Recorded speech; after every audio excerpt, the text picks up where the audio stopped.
আসসালামু আলাইকুম, welcome to cooking by Taiba's mom channel. আসছে কোরবানি ঈদে ঈদ স্পেশাল একটি রেসিপি নিয়ে এসেছি, সেটা হচ্ছে গরুর ভুঁড়ি ভুনা। ঠিক ছোট ছোট কৌশলে যদি এই ভুঁড়ি ভুনাটা রান্না করা যায় তাহলে কিন্তু এই ভুঁড়ি ভুনাটা খুবই মজা হয়। সাথে থাকছে খোলাজা পিঠা। আর এই পিঠার রেসিপিটি যদি আপনারা দেখতে চান তাহলে আমাকে অবশ্যই কমেন্টে জানাবেন। খোলাজা পিঠার সাথে এই ভুঁড়ি ভুনার কম্বিনেশনটা কিন্তু খুবই দারুণ স্বাদের হয়। চলুন তাহলে ভুঁড়ি ভুনার সম্পূর্ণ রেসিপিটি দেখে নিই।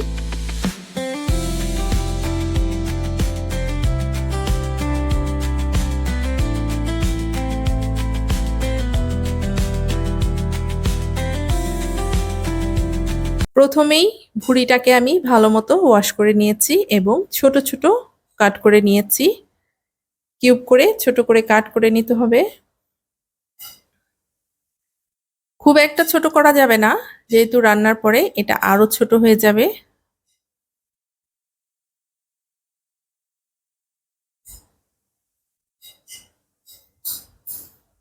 এখানে 2 কেজি গরুর ভুঁড়ি আছে।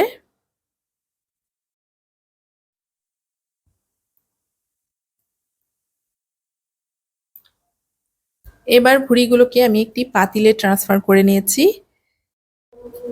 এবং 1 চা চামচ হলুদ গুঁড়ো দিচ্ছি এবং দিব 2 চা চামচ লবণ। এবার বেশ কিছু পানি দিয়ে এটাকে ভালো মতো জাল করে নিতে হবে।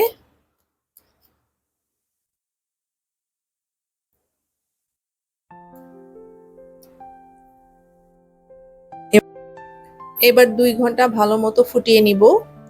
এই লবণ এবং হলুদ পানিতে ভালো মতো যদি 2 ঘন্টা ফুটিয়ে নেন তাহলে কিন্তু খেতে অনেকটাই সফট হবে এবং ভেতরে লবণটা ঢুকবে।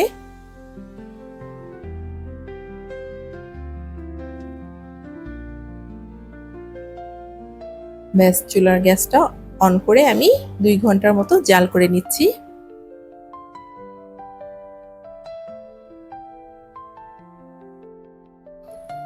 2 ঘন্টা পরে চলে আসলাম। অফ ক্যামেরায় মাঝে মধ্যে একটু নেড়েচেড়ে দিয়েছিলাম।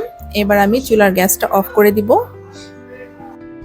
আমি বেশ খানিকটা ভুঁড়ি এভাবেই হলুদ এবং লবণ দিয়ে জাল করে এটাকে ঠান্ডা করে ফ্রিজে রেখে দিই এবং যতটুকু প্রয়োজন আমি অল্প অল্প করে বের করে রান্না করি এবং রান্না করতে কিন্তু খুবই সহজ হয়, ঝটপট করে রান্না করে নেওয়া যায়।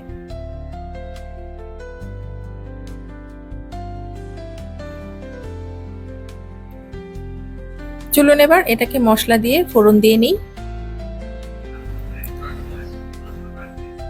নিয়ে নিচ্ছি কিছু গোটা মশলা।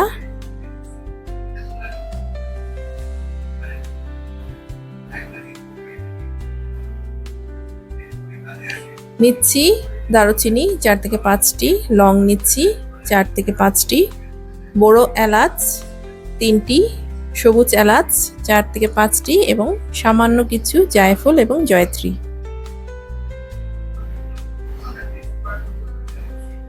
এবার এখানে আমি নিয়েছি 3 কাপ পেঁয়াজ এবং হাফ কাপের মতো তেল এবং সেই গোটা মশলাগুলো একসাথে দিয়ে ভালো মতো একটু পেঁয়াজটা লাল করে নিতে হবে। পেঁয়াজটা কিছুক্ষণ নাড়াচাড়া দিয়ে পেঁয়াজটা যখন ট্রান্সলুশন হয়ে আসবে তখন তার মধ্যে দিয়ে দিচ্ছি আদা রসুন একত্রে বাটা। এখানে 6 টেবিল চামচ আদা রসুন বাটা আছে।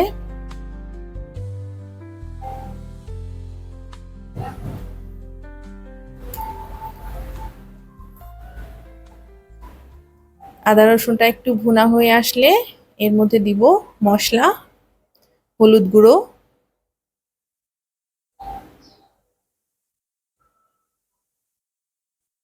এবং মরিচ গুঁড়ো। হলুদ গুঁড়ো দিয়েছি আমি 1 চা চামচ। মশলাটা ভালো মতো ভেজে নিচ্ছি। দিচ্ছি 1 চা চামচ জিরা বাটা,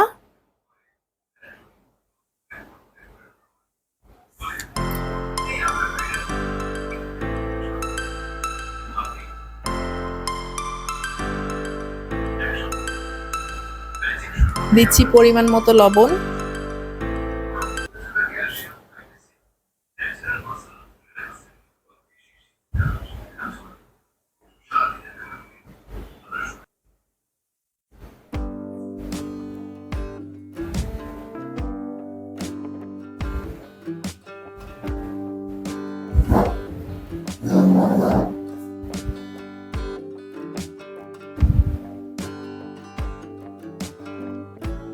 অল্প কিছু পানি দিয়ে মশলাটা ভালো মতন বেশ কিছুক্ষণ নাড়াচাড়া দিয়ে কষিয়ে নিয়েছি।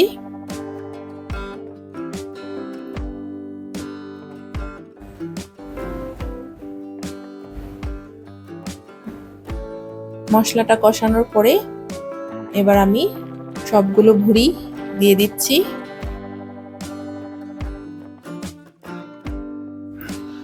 ভালো মতো রান্না করব এবং ভুনা ভুনা করে নিতে হবে।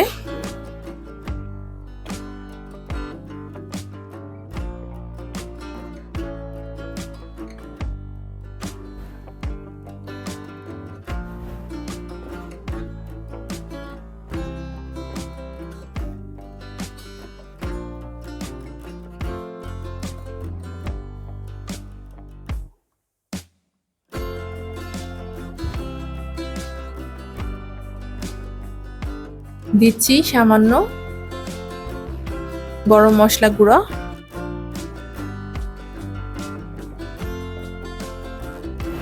এবার অল্প আঁচে রান্না করব যতক্ষণ পর্যন্ত না এটা মাখো মাখো হয়ে আসে।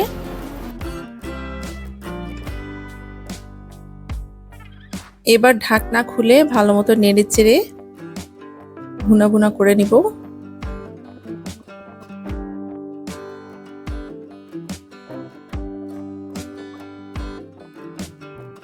বেশ খানিকটা সময় নাড়াচাড়া করে ভালো মতো পানিটা শুকিয়ে নিয়েছি এবং মাখো মাখো ভাব হয়ে এসেছে।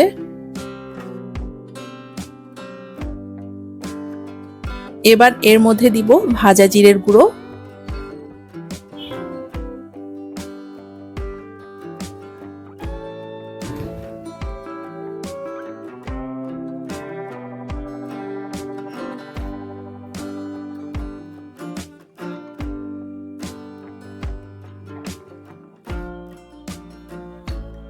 ভালো মতো মিক্সড করে নিচ্ছি।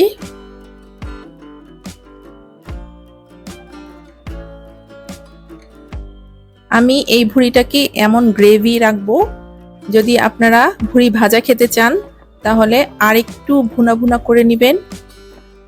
পুরোপুরি রসটা শুকিয়ে গেলে, একেবারে ভুনা ভুনা হয়ে গেলে তখন হয়ে যাবে এটা ভুঁড়ি ভাজা।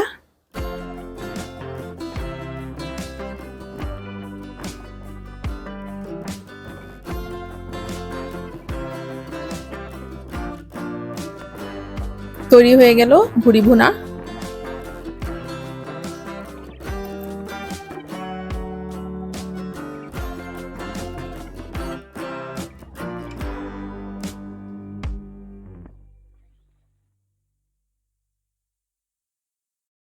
চেষ্টা করেছি খুব সহজভাবে কিভাবে রান্না করা যায় সেটাই দেখাতে। আর যদি রেসিপিটি ভালো লেগে থাকে তাহলে আমাকে কমেন্টে অবশ্যই জানাবেন।